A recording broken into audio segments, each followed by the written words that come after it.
नमस्ते, अभिवादन आपका इनोसेंट इन्वेस्टर के इस नए वीडियो में आपके लिए डिस्क्लेमर, उसके बाद बात करेंगे बाजार की। आप अगर देखोगे बाजार लगातार चौथे दिन ऐसी कैंडल बनाई है जो हमारे लिए 4 दिन पहले एक सपने जैसा था। मतलब हम आप जब स्टॉक्स खरीदे थे, कुछ लोग तो ऊपर खरीद के फंस गए थे। हम जब भी खरीदे थे तो हमें इतनी भयंकर रिकवरी की उम्मीद थी नहीं, और बिल्कुल ये बिल्कुल सपने सच होने जैसा है कि बाजार 4 दिन लगातार ग्रीन कैंडल्स बना रही है, वो भी बढ़िया से बढ़िया बनाती हुई जा रही है। सबसे बढ़िया बनी, उससे थोड़ी कम बढ़िया, फिर उससे थोड़ी कम बढ़िया, और आज फिर से एक बढ़िया कैंडल बन गई।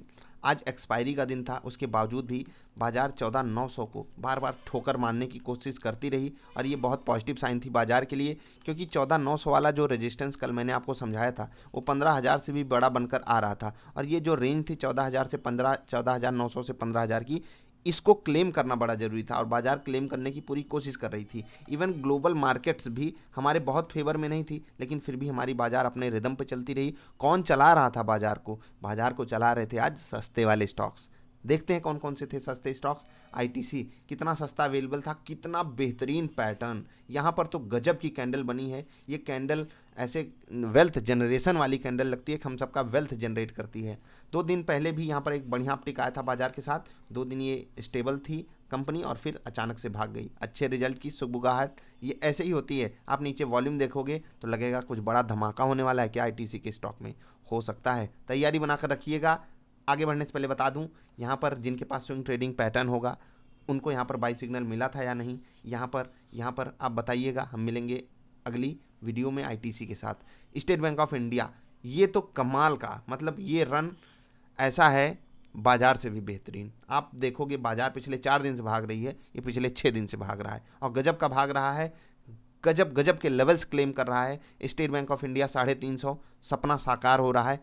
बहुत खुश हो रहा हूँ मैं। बहुत लोग स्टेट बैंक ऑफ इंडिया बस खरीद लेते हैं कि चलो अच्छी कंपनी है, लेकिन बाजार की रियलिटी को वो ना समझते हुए यहाँ पर फंस जाते हैं। लेकिन आज जो हुआ है, स्टेट बैंक ऑफ इंडिया काफ़ी लोगों को राहत देने वाली खबर दे रहा है, और बाजार को संभालने में आईटीसी का सबसे बड़ा योगदान, उसके बाद स्टेट बैंक ऑफ इंडिया का।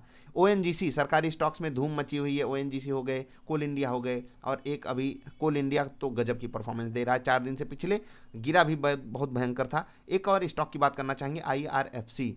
काफ़ी ज़्यादा मतलब इसको दिक्कत का सामना करना पड़ा था। आज भी 25 रुपये 80 पैसे का हाई मारा, जो आईपीओ के लॉन्च दिन वाला हाइप था। यहाँ पर भी लोग बहुत घबरा गए थे, तो घबराहट नहीं दिखानी चाहिए। अभी बाजार की बात करते हैं। बाजार में ये जो अपटिक चल रहा है, क्या ये कंटिन्यू करेगा? देखिए, आज एक्सपायरी का दिन था। 14,900 को बाजार क्लेम करने की कोशिश कर रही थी, उसके ऊपर क्लोजिंग नहीं दे पाई। लेकिन अगर आप निफ्टी फ्यूचर्स की बात करेंगे, वहाँ पर कुछ कमाल का हो रहा है। मैं आपको दिखाना चाहूँगा। निफ्टी फ्यूचर्स में जो लोग ट्रेड करते होंगे उनके लिए एक अच्छा संकेत है। ठीक है, मैं निफ्टी का फरवरी फ्यूचर आपके सामने लोड कर रहा हूँ। आप देखोगे कि यहाँ पर जो प्रीमियम था और यहाँ की जो कैंडल है, उसको आप जब निफ्टी से कंपेयर करोगे, वो ज़्यादा बेहतरीन बनकर आ रही है। क्यों?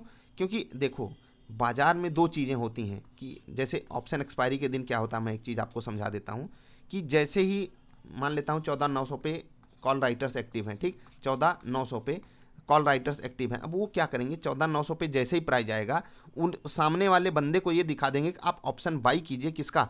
पुट बाई कीजिए, क्योंकि वहाँ पर आपको बहुत कम प्रीमियम देकर पुट मिल जा रहा है। यानी कि आपको प्रीमियम कम देना पड़ेगा जब आप पुट बाई करोगे, और इसीलिए 14,900 के लेवल पे बाजार सस्टेन नहीं करना चाहती है।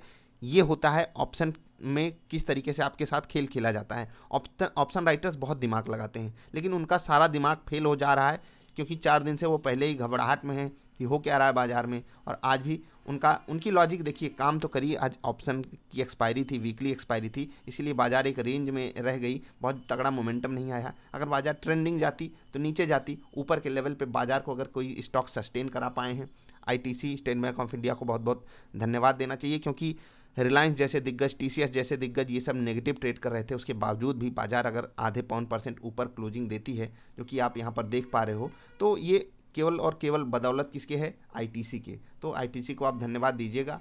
अगर मैं फ्यूचर्स की बात करना चाहूँ तो प्रीमियम, जो मैं पॉजिटिव बात कह रहा था, यहाँ पर आपको बाइंग अपॉर्चुनिटी जो है वो कम प्रीमियम पे मिल रही है, क्योंकि अगर 14,890 ये हो गया फ्यूचर का प्राइस, और जो स्पॉट का प्राइस है वो भी क्लोज टू इसी के आसपास आ गया है। एक समय प्रीमियम इतने तगड़े से बढ़ गया था कि हम आप मतलब 50-50, 60-60, 70 पॉइंट का प्रीमियम बढ़ा हुआ था। और अगर आप देखोगे फ्यूचर्स जो है वो 0.47% ही ग्रो किया है आज। तो ऑप्शन वाले दिन हमको इतनी ज़्यादा उम्मीदें नहीं थी जितना धूम धड़ाका आईटीसी ने मचाया, स्टेट बैंक ऑफ इंडिया ने मचाया, ओएनजीसी कोल इंडिया ने मचाया और आईआरएफसी, ये तो कहते हैं ना डार्क हॉर्स। और होम फर्स्ट को कौन भूल सकता है। कल होम फर्स्ट में गिरावट आ गई थी, सब घबराहट वहाँ पर भी दिखा रहे थे। होम फर्स्ट भी बहुत ही बेहतरीन आज 580 590 का लेवल भी एक बार के लिए क्लेम करने की कोशिश कर रहा था। ऊपर से प्रॉफिट बुकिंग आ गई। कल जो लोग गिरावट पे खरीदे थे आज उनकी प्रॉफिट बुकिंग आई है।